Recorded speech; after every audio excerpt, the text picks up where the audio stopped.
오늘 이 수요예배 가운데 오신 성도님들을 환영합니다. 며칠 계속해서 비가 내리고 있는데 그것이 우리에게 별로 문제가 되지 않고 새벽에도 변함없이 같이 기도해 주시고 또 오늘 이 수요 예배 가운데도 함께 오신 성도님들 안에 위에서 비가 내리듯이 하나님의 은혜가 정말 삶의 곳곳에 스며들고 정말 충만하게 내려주시기를 간절히 축복합니다. 오늘 함께 나눌 말씀은 재림을 기다리는 마음, 우리가 잘 알고 있는 열처녀 비유에 관한 말씀으로 함께 은혜를 나누고 합니다. 먼저 여러분, 우리가 재림을 생각할 때 좀 구분해서 여러분들이 잘 이렇게 아셔야 될 부분이 있습니다. 먼저 우리가 재림을 기다릴 때 물론 우리가 하나님 앞에 예수 그리스도의 거룩한 신부로 준비되어져야 한다라는 말들 들어보셨죠? 이 이야기하고 또 오늘 말씀에 나오는 잔치에 참여하는 열 처녀에 대한 이야기는 조금 내용에 있어서 다른 부분들을 다루고 있어요. 신부로서 준비되어야 할 부분, 우리가 예수 그리스도의 신부로서 준비되어야 할 부분, 이건 나중에 혼인잔치에 관한 이야기들을 가지고 자세히 한번 나누도록 하고요. 오늘은 예수님께서 비유로 설명해 주신 열처녀에 관한 내용입니다.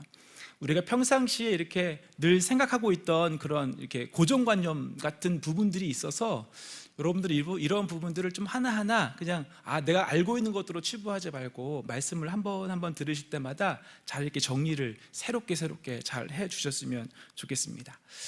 그렇게 하실 거죠? 네. 여러분 혹시 요즘 듣는 TV나 아니면 많은 기업들 또 나라에서도 마찬가지인데 혹시 이런 말 들어보신 적 있는지 모르겠어요. 지속 가능성, 이 말 혹시 들어본 적 있으세요? 지속 가능성? 요즘은 많은 기업들이나 또 우리나라도 마찬가지고 많은 사람들이 지속 가능성에 대한 고민들을 오랫동안 끊임없이 해오고 있습니다.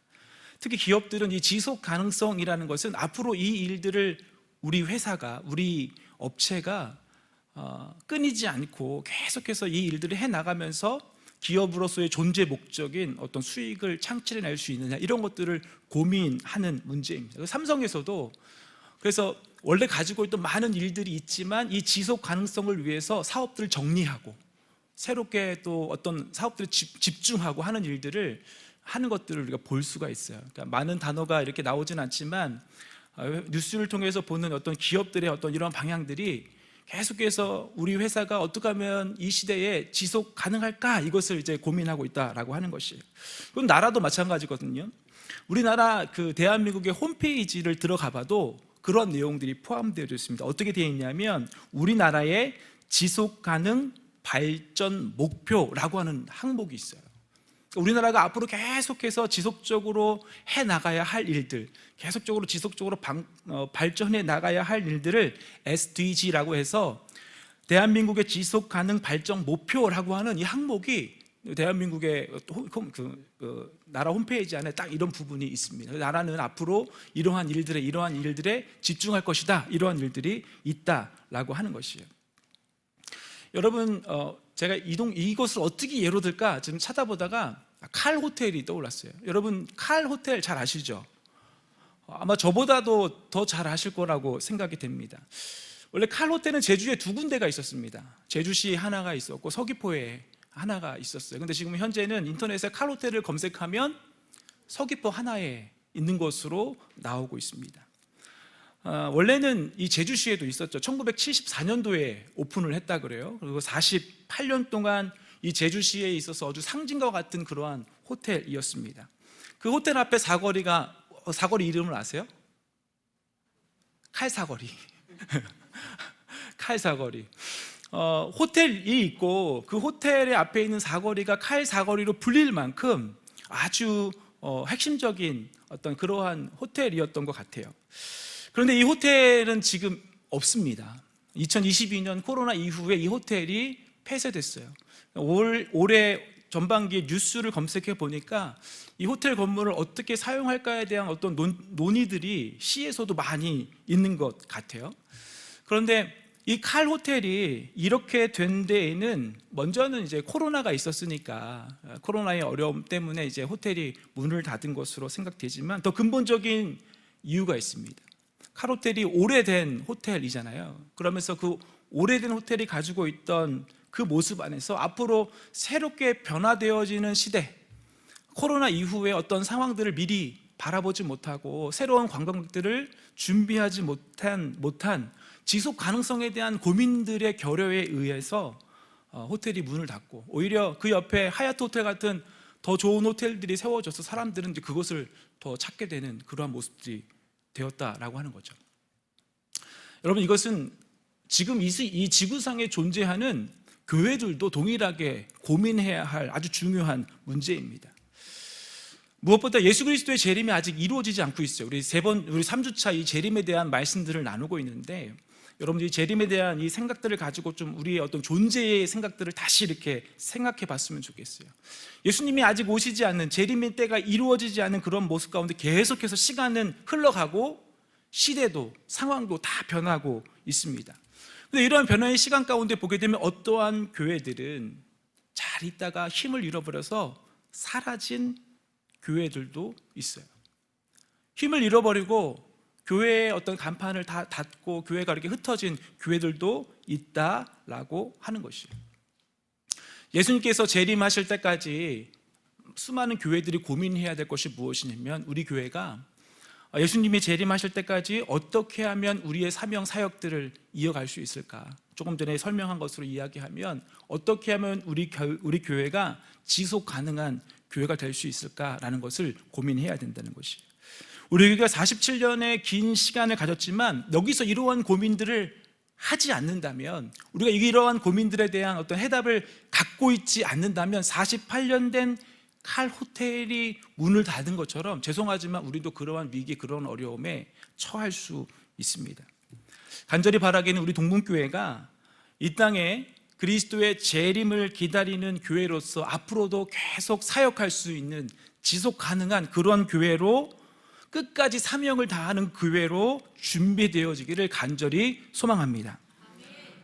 그래서 우리 고민해야 돼요. 어떻게 하면 우리 교회의 어떤 존재, 어떤 사역들을 계속해서 이어갈 수 있을까? 오늘은 그 부분에 있어 아주 작은 부분이지만 오늘 본문을 통해서 한번 살펴보도록 하겠습니다. 먼저 오늘 본문에 나오는 열처녀를 한번 여러분 생각해 보셨으면 좋겠습니다. 오늘 본문에 나오는 이 열처녀, 우리가 보통 열처녀의 비유라고 하는데, 히브리인들의 사고에서는 10개, 이 10이라고 하는 숫자는 좀 특별한 의미를 가지고 있습니다. 원래 유대인들은 한 10명이 모이면 그들 안에서는 회당이 세워질 수 있다고 합니다. 그러니까 우리말로 치면 10명 정도가 모이면 뭐가 세워지는 거예요? 교회가 세워질 수 있다라고 생각해요.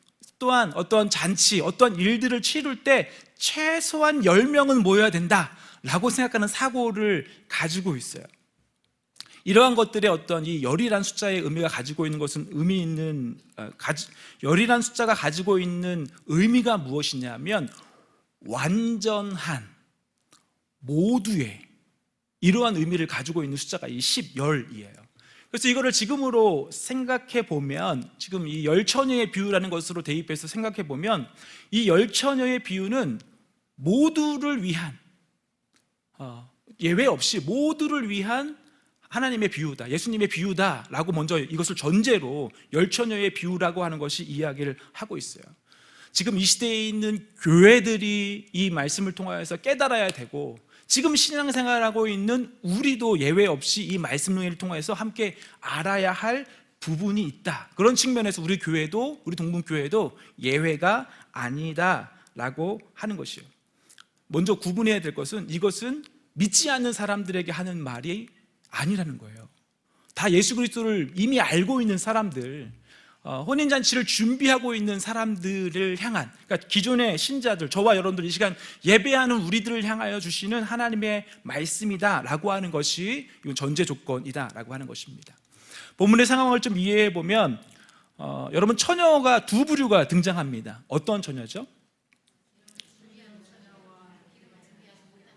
이렇게 해석에 이렇게 더 넘어가요. 슬기로운 처녀와 미련한 처녀가 등장해요. 성경의 단어로 생각해 보면 슬기로운 처녀, 미련한 처녀 이렇게 등장합니다. 1절에 그때의 천국은 마치 등을 들고 신랑을 맞으러 나간 열처녀와 같다 하더니, 2절에 그 중에 5은 미련하고 5은 슬기 있는 자라. 그러니까 슬기 있는 자와 미련한 자를 오늘 본문에 대비하면서 우리에게 말씀을 해주고 있다라는 거예요. 여기 악하고 죄악되고 이거 아니라는 거예요. 그러니까 믿음 안에서 우리가 슬기롭게 정말 준비해야 할 부분들을 지금 우리에게 이야기를 하고 있습니다. 그럼 여기서 이 슬기로운 처녀들과 미련한 처녀들이 당하는 공통적인 상황이 있습니다. 바로 모두가 다 누구를 기다립니까? 신랑을 기다린다는 거죠. 그러니까 10명의 처녀들 모두가 다 신랑을 기다린다라고 하는 것을 생각해 보면 우리는 지금 다 무엇을 하고 있는 거예요? 예수 그리스도의 재림을 기다리고 있다라고 하는 측면으로 예외가 없다. 모든 교회들은 예외 없이, 모든 신자들은 예외 없이 신랑을 기다리는 모습처럼 예수 그리스도의 재림을 기다리는 때에 모두가 놓여 있다라고 하는 이 상황이 전제되어져 있다라고 하는 것입니다. 이게 되게 중요합니다. 여러분들 신앙생활하면서 예수님이 다시 오실까 재림하실까라는 생각을 얼마나 해보셨어요? 많이요. 감사해요. 많이 해야 돼요. 이거 정말 많이 해야 됩니다. 이 신앙생활에 있어서 예수 그리스도의 재림에 대한 이 생각을요, 우리는 신앙생활에 늘 가지고 있어야 할 아주 중요한 항목이에요. 그러니까 좀 젊은 사람들은 바쁘니까 이런 생각 못 할 수 있거든요. 그러니까 삶이 바쁘다고 해서 예수 그리스도의 재림에 대한 생각과 무관하다? 아니에요. 신앙생활을 하는 사람이라면 누구나 예외 없이 이 예수 그리스도의 재림에 대한 생각을 두 눈을 번쩍 뜨고 생각을 깨워서 함께 가지고 있어야 될 상황이다라고 하는 것을 오늘 본문에서 먼저 설명을 하고 있습니다. 또 이들이 가지고 있는 공통적인 상황들이 있는데 그것은 문제가 그들에게 닥친다라고 하는 것이에요. 슬기로운 처녀, 미련한 처녀 모두에게 동일하게 닥치는 문제가 있습니다. 하나는 신랑이 언제 올지 모르고 더디 오고 있다라고 하는 상황이에요. 여러분, 이 말씀은 제가 지난주에 한번 나눴기 때문에 잠깐 언급하고 나가면 신랑이 오는데 기한은 정해져 있어요. 오늘이라고 하는 기한은 정해져 있어요. 그런데 언제 올지 몰라요.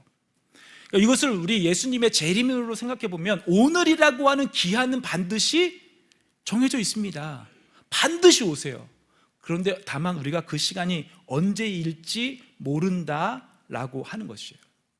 근데 이렇게 더디 오는 이유가 있다고 말씀드렸죠, 지난주에. 혹시 기억나시는지 모르겠어요. 우리는 베드로후서 3장 9절 10절 말씀을 늘 이 재림과 함께 기억하고 있어야 돼요. 제가 읽어드릴게요. 사랑하는 자들아, 주께는 하루가 천년 같고 천년이 하루 같다는 이 한 가지를 잊지 말라. 주의 약속은 어떤 일이 더디다고 생각하는 것 같이 더딘 것이 아니라 오직 주께서는 너희에 대하여 오래 참으사 아무도 멸망하지 아니하고 다 회개에 이르기를 원하느니라.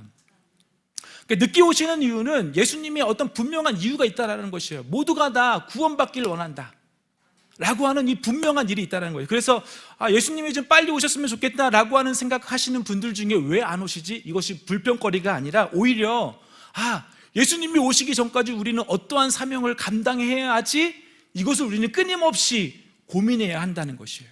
이것이 재림을 기다리는 중요한 믿음의 한 부분, 지난주에 이야기했다는 것입니다. 그래서 우리 교회는 이 재림의 때에 한 영혼이라도 구원받기 원하시는 이 아버지 하나님의 뜻을 준비해야 된다, 이루어 가야 한다.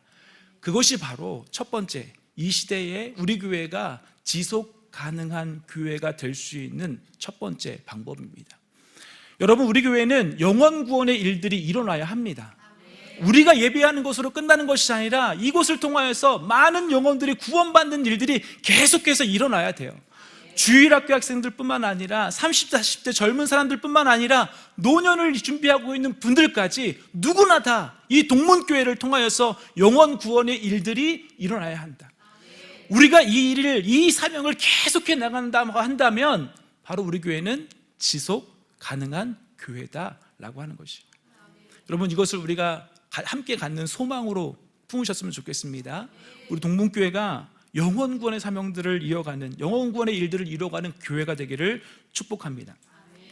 다른 하나는 여러분, 모든 교회들이 다 위기를 경험한다라고 하는 것이에요. 모든 교회들이. 우리 5절 말씀을 한번 봅니다. 5절, 본문 5절이에요. 제가 읽을게요.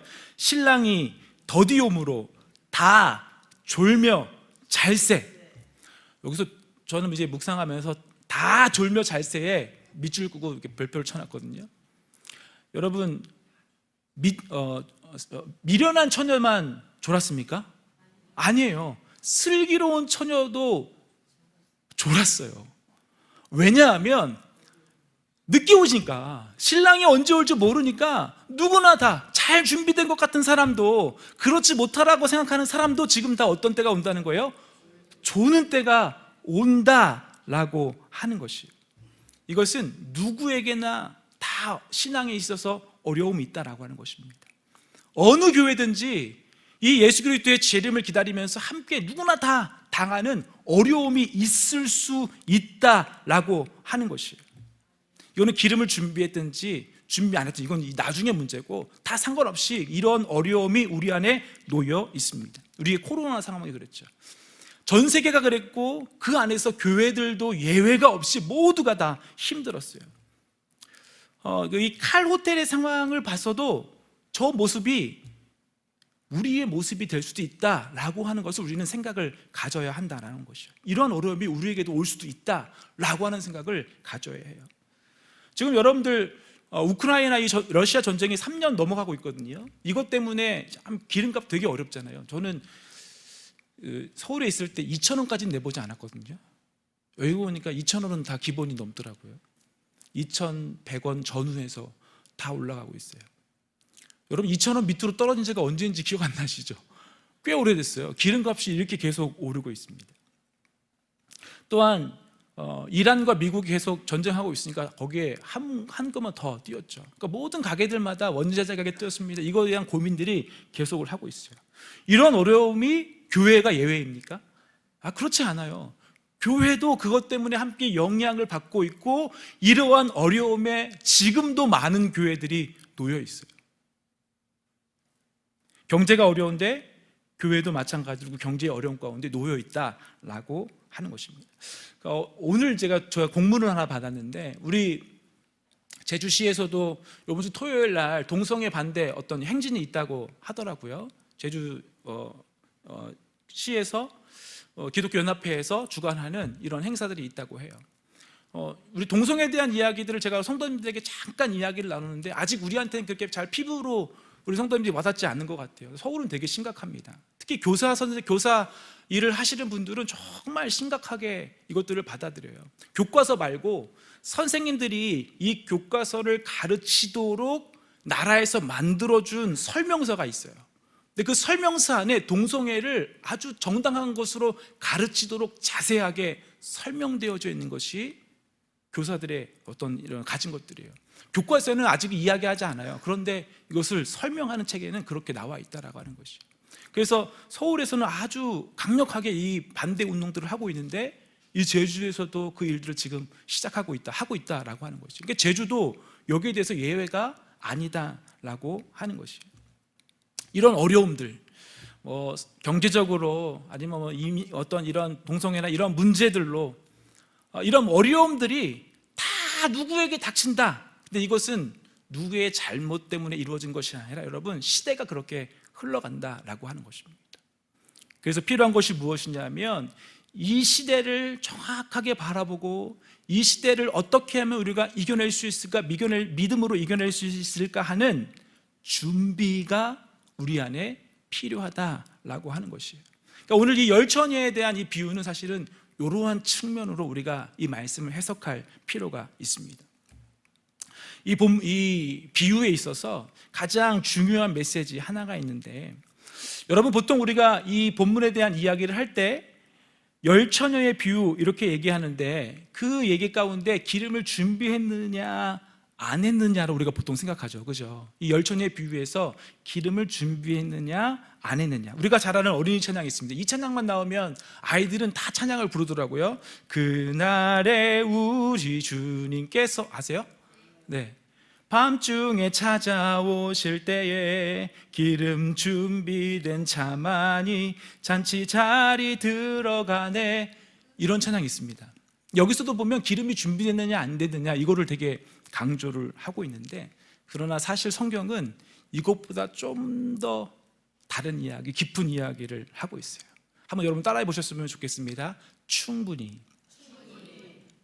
오늘 본문에서는 기름 준비했느냐 안 했느냐 이것보다도 충분히 준비했느냐 안 했느냐를 우리에게 이야기를 해 주고 있어요. 여러분 본문을 다시 보면 처녀들 모두는 다 기름을 준비했습니다. 등불이 있기 때문에 그 안에 기름들이 있어요. 미련한 처녀들도 처음에는 그 등불의 불을 밝히고 있었습니다.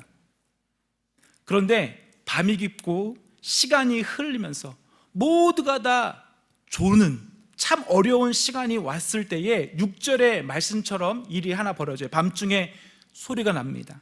신랑이로다 하는, 누가 외치는지 모르지만 마치 예수 그리스도께 재림할 때 하늘에서 들리는 소리와 같은 일들이 들려지게 돼요. 보라, 이 소리는 예고 없이 찾아오게 되는 것입니다. 바로 그 순간에 차이가 나타납니다. 충분히 기름을 준비한 처녀들은 어떻습니까? 슬기로운 처녀들은 신랑을 맞이해요. 그러나 충분히 기름을 준비하지 못한 처녀들은 등이 꺼지니까 신랑을 맞이하지 못하게 된 것입니다. 오늘 본문의 상황이 이것을 이야기를 하고 있어요. 그래서 이 비유에서 오늘 예수님이 이 비유를 통하여서 천국에 대해서 말씀해 주시는 아주 중요한 핵심은 미련한 처녀들은 기름을 모자라게 준비했다. 반대로 슬기로운 처녀들은 기름을 충분히, 여기 이렇게 저 따라 하셔야 돼요. 충분히 그렇게 준비가 필요하다라고 하는 것입니다. 그때 가서 준비하면 늦어요. 9절 10절 보면 기름을 사러 가보라고 하죠. 사러 간 사이에 누가 옵니까? 신랑이 와요. 또 문이 닫혀요. 11절 12절을 보면 외칩니다. 주여 주여 우리에게 문을 열어주십시오 라고 외쳐요. 여기서도 주여라는 맛이 되게 중요해요.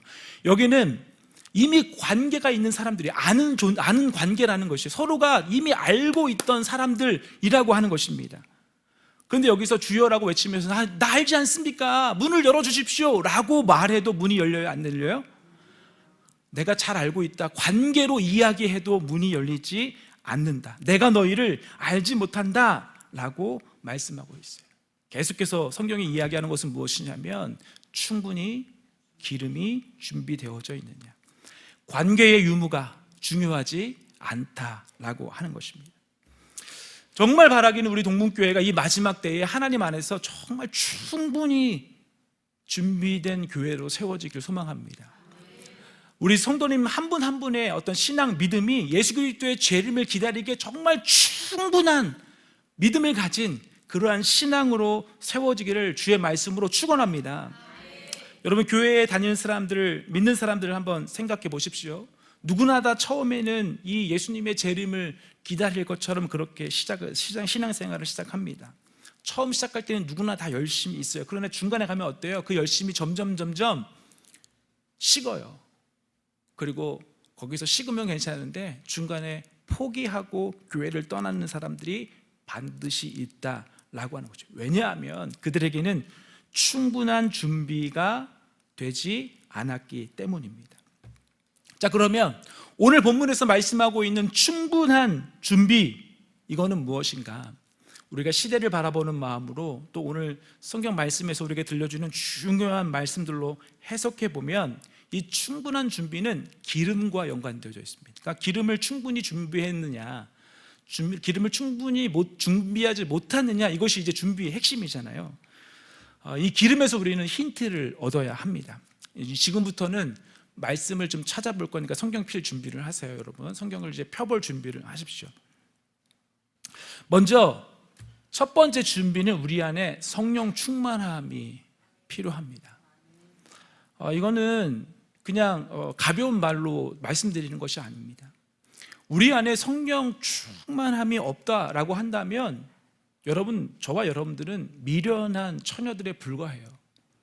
우리가 매일마다 성령의 충만함을 준비한다는 것은 다른 것 아니라 오늘도 충분한 기름을 준비하는 모습이다라고 하는 것이에요. 성경에 나타난 몇 가지 일들을 잠깐 살펴봅니다. 사무엘상 16장 13절을 함께 보시기 바랍니다.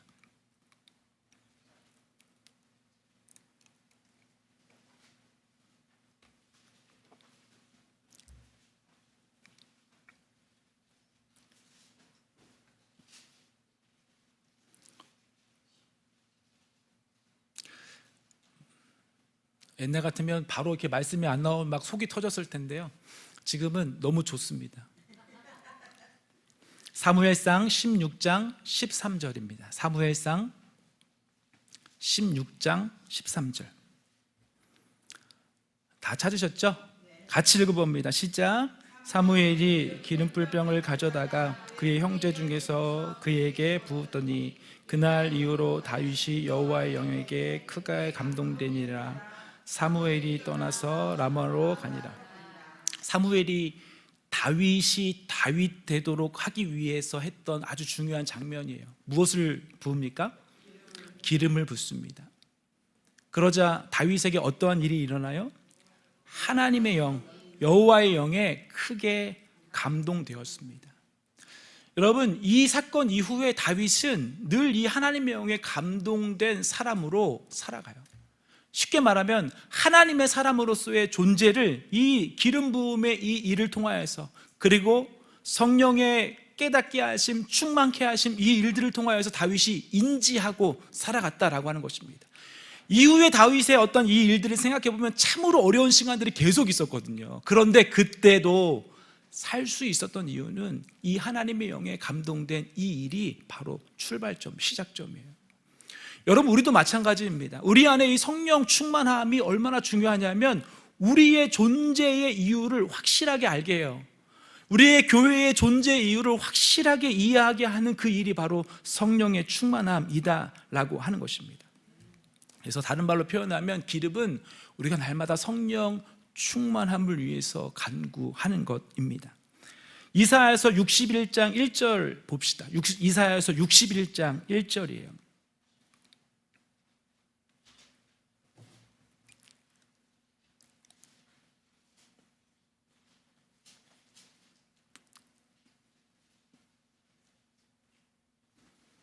이사야서 61장 1절입니다. 같이 읽습니다. 시작.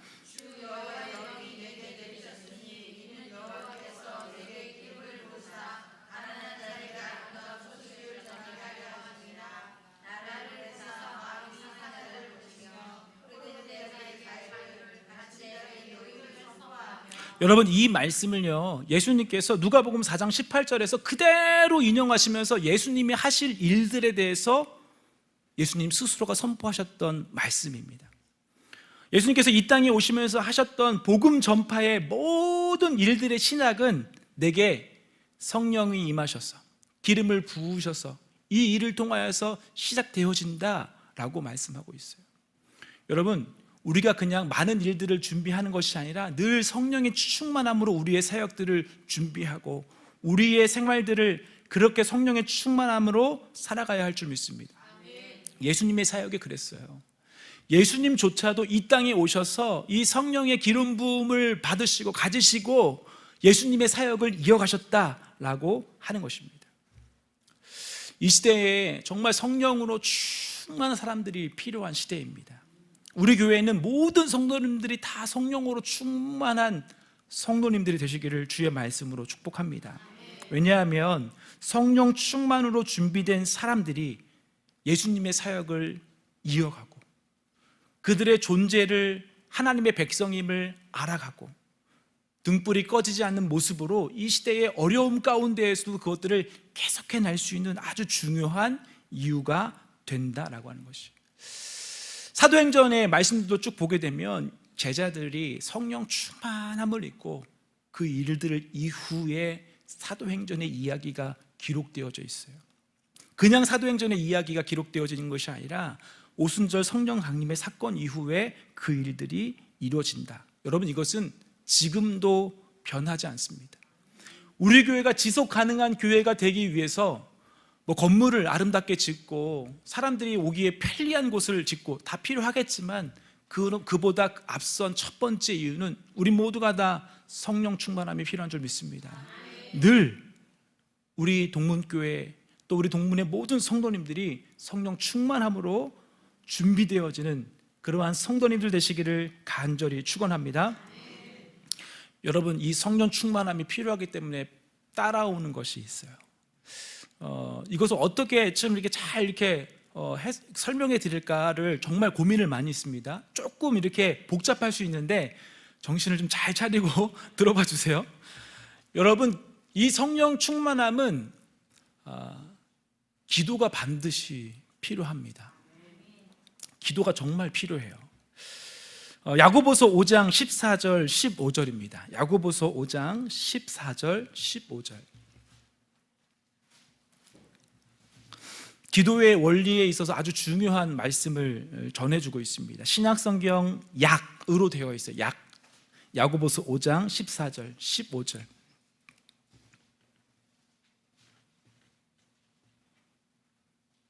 너희 중에 병든 자가 있느냐? 그는 교회의 장로들을 청할 것이요 그들은 주의 이름으로 기름을 바르며 그를 위하여 기도할지니라. 믿음의 기도는 병든 자를 구원하니니 주께서 그를 일으키시리라. 혹시 죄를 범하였을지라도 사함을 받아리라.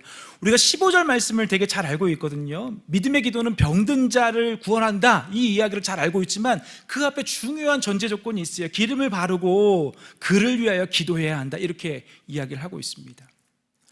여러분, 이 기름과 연관지어서 설명하고 있는 것이 바로 기도다라고 하는 것이에요. 뿐만 아닙니다. 우리가 지금 출애굽기, 민수기 말씀을 보고 있는데 이것이 요한계시록의 말씀과 이렇게 연관지어져서 우리가 잘 알고 있는 것이 있어요. 여러분, 계시록 5장 8절 말씀 보겠습니다.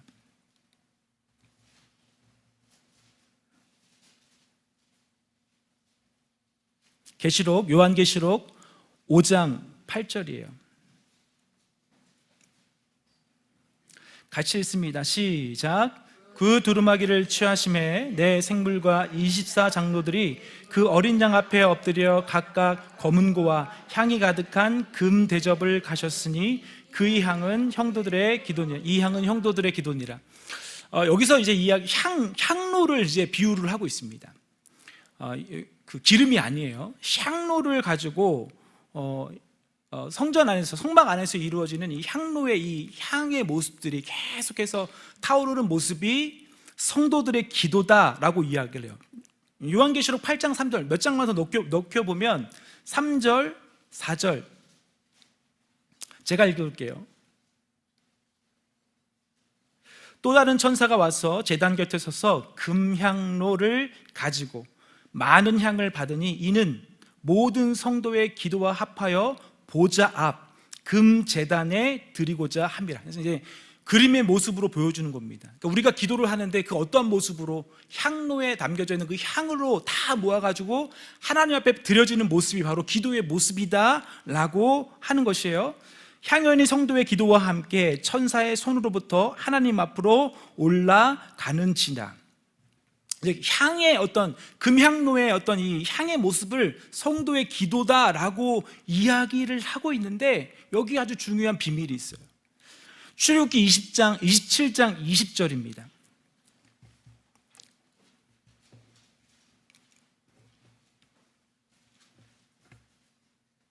출애굽기 27장 20절.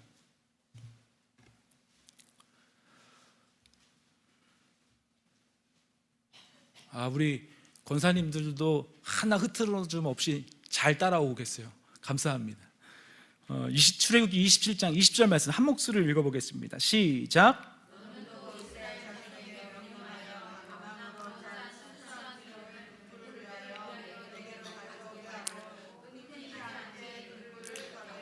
여기서도 이미 하나님께서 말씀하셨어요. 슬기로운 처녀들이 기름을 충분히 준비한 이유는 끊어지지 않게 등불을 켜라 라고 하는 이 말씀이 있었던 것입니다. 그런데 이건 제가 읽을게요. 출애굽기 30장 7절 8절 말씀에 보면 출애굽기 30장 7절 8절 말씀입니다. 아론이 아침마다 그 위에 향기로운 향을 사르되 등불을 손질할 때에 살을 찌며 또 저녁 때에 등불을 켤 때에 살을 찌니 이 향은 너희가 대대로 여호와 앞에 끊지 못할지며, 이렇게 얘기해요. 앞에 이야기한 금향로의 어떤 향의 모습이 백성들의 기도의 모습이다라고 요한계시록에서 설명하는데, 그런데 그 금향로의 그 향은 언제 정비되어지냐 하면 등불에 기름을 준비되어질 때마다 그 향을 정비해야 된다라고 하는 것이에요. 그러니까 등불에 기름이 계속해서 채워질 때마다 뭐가 있는 거예요? 향이 있는 거예요. 이것을 떨어뜨리는 것이 아니라 함께 이어져서 계속해서 끊임없이 준비되어져야 하는 게 기름이고, 그 기름을 통하여서 정비할 때마다 금향로의 향이 함께 사라져야 된다, 이렇게 이야기를 하고 있는 것입니다. 그래서 여러분, 기도가 이 등과 이 향로의 향과 함께 연결되어지는 고리가 여기에서 있어요. 먼저는 등의 기름처럼 끊이지 않게 준비해야 하는 것이 바로 기도다라고 하는 것이에요. 여러분, 우리의 기도가 그렇게 끊이지 않기를 축복합니다. 최근에 감사하게도 우리 새벽 예배 때 최소한 22명의 고정의 기도하시는 분들이 제가 계신 것을 알고 있어요. 제가 성전에서 새벽에 기도할 때마다 22명은 변하지 않아요.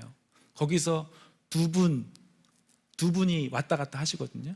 누구라고 말씀을 안 드리지만 하여튼 두 분이 이렇게 위아래로 왔다 갔다 하고 계세요. 감사한 것은 정말 매일마다 끊임없이 교회를 위해서 애쓰고 기도하시는 성도님들이 계시다는 것에 우리는 충분한 기도로 준비되어지는 줄 믿습니다. 제가 저녁에 와서 참 우리 교회에 와서 정말 놀란 게, 우리 교회가 막 큰 교회가 아니잖아요. 막 대형 교회가 아니잖아요. 그런데도 불구하고 저녁마다 시간마다 때를 맞춰서 와서 기도하시는 분들이 계시더라고요. 저는 그것이 하나님께서 봤을 때 정말 기쁘실 것 같아요. 끊임없이 기도하시는 성도님들이 계시다라고 하는 것에, 우리 교회가 지속 가능한 교회구나 라고 하는 소망이 있어요. 근데 여러분, 죄송하지만 우리는 여기서 만족하면 안 됩니다. 20몇 분의 기도로 여러분 충분하지 않아요. 지금 우리가 몇 번 드리는 그러한 기도로 충분하지 않아요. 앞으로 우리는 이 일들을 하고 있다면 우리는 그 일을 계속 해 나가야 되고, 또 혹시 이 일을 잠깐 멈추고 있는 사람들이 있다고 한다면 어떻게든 기도할 수 있도록 함께 서로 격려하고 돕고 세워서 우리 교회는 기도하는 교회가 되어야 할 줄 믿습니다. 그런 교회가 어떤 교회냐면 성령 충만한 교회라는 거예요. 그러한 교회가 성령 충만함을 통하여서 하나님의 사역을 이어가는 교회다라고 하는 거예요. 그러한 교회가 이 어려운 시대, 예수 그리스도의 재림의 때가 느려지는 이 시대에도 계속해서 지속 가능하며 하나님의 교회로 서 있을 수 있는 교회다라고 하는 것입니다. 우리 모두가 다 그렇게 설 수 있기를 주의 말씀으로 축복합니다. 말씀을 한번 정리해 볼게요. 여러분, 이 시대에 필요한 교회가 어떤 교회라고요? 지속 가능한 교회. 그 지속 가능한 교회는 성령 충만한 교회입니다. 그러면 이 성령 충만함은 어디서부터 오느냐? 말씀과 기도이지만 가장 먼저는 우리 안에 끊임없는 기도가 필요합니다. 여러분, 슬기로운 제자들이 기름을 준비했는데 혹시 어떻게 준비했는지 지금 말씀 보지 말고 한번 생각해 보세요. 지금 말씀 혹시 읽으셨잖아요. 어떻게 준비했는지 혹시 기억나세요? 여분의 통을 가지고 준비했습니다. 여분의 통이 있었어요. 지금 우리 눈에 보이는 이 등잔에 기름을 채우는 건 당연한 거예요. 우리가 어떤 보여지는 어떤 공예배 이런 것들을 기본적인 신앙의 생활들은 당연한 거예요. 그런데 그 여분의 통이 있었습니다. 그 여분의 통에 가득하게 기름을 준비하는 것이 슬기로운 처녀의 모습이었어요.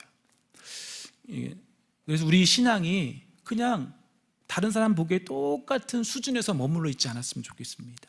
주일날 예배드리고 밥 먹을 때 한번 기도하고 이러한 것이 우리의 신앙의 수준이 아니었으면 좋겠어요.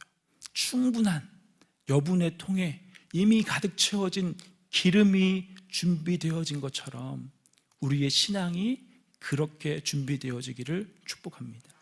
이 모습은 다 다를 것 같아요. 먼저는 기도다라고 말씀드렸지만 그 기도는 어떠한 분들은 일상이 있으니까 정말 이 성전에 나와서 기도하기 힘든 분도 계세요. 그러면 나의 기도 생활은 어떻게 해야 되는가? 틈틈이 정말 짬을 내어서라도 여러분 기도를 멈추면 안 됩니다. 어느 성도님이 이제 이런 얘기를 하신 적이 있어요. 제가 우리 교회 와서 대화를 나눈 거예요. 저는 늘 이 자리에서 기도합니다 이렇게 하시면서 이렇게 말씀하신 게 제게 큰 은혜가 됐어요. 조라도 여기 와서 앉아 있습니다. 조라도 이 시간에는 제가 여기 와서 앉아 있습니다. 이 말이 정말 큰 목사로서 도전과 은혜가 됐거든요. 왜냐하면 제가 요즘 이렇게 제 안에 이렇게 바쁜 시간들, 왜 바쁘냐면 지금같이 이렇게 많은 설교들을 준비해보지 않았기 때문에 설교들을 계속해서 준비하면서 참 바쁜 시간들을 지내고 하루가 어떻게 가는지 몰라요. 물론 감사해요. 정말 더 많은 말씀들을 보고 하는데 그러다 보니까 바쁘니까 오히려 목사이지만 기도의 시간들을 뛰어넘을 수도 있더라고요. 근데 그러나 제가 10시, 11시, 12시 이때 집에 갈 때도 있는데 꼭 저 성전에 나와서 잠깐이라도 기도를 멈추지 않습니다. 왜냐하면 그렇게 하지 않으면 누가 기름을 준비해 주지 않아요. 목사라도 누가 기름 준비해서 대신 주는 게 아니에요. 목사라도 내가 기름을 준비해야 하는 거예요. 우리 성도님들도 마찬가지입니다. 죄송해요. 우리 성도님들 한 주일의 삶이 참 바쁘고 힘들고 고되다는 거 알고 있습니다. 가정에서 일을 하는 거, 또 일터에서 일하는 거, 또 연로하시니까 몸은 또 얼마나 또 피곤하고 아프세요. 그럼에도 불구하고 예외는 없습니다.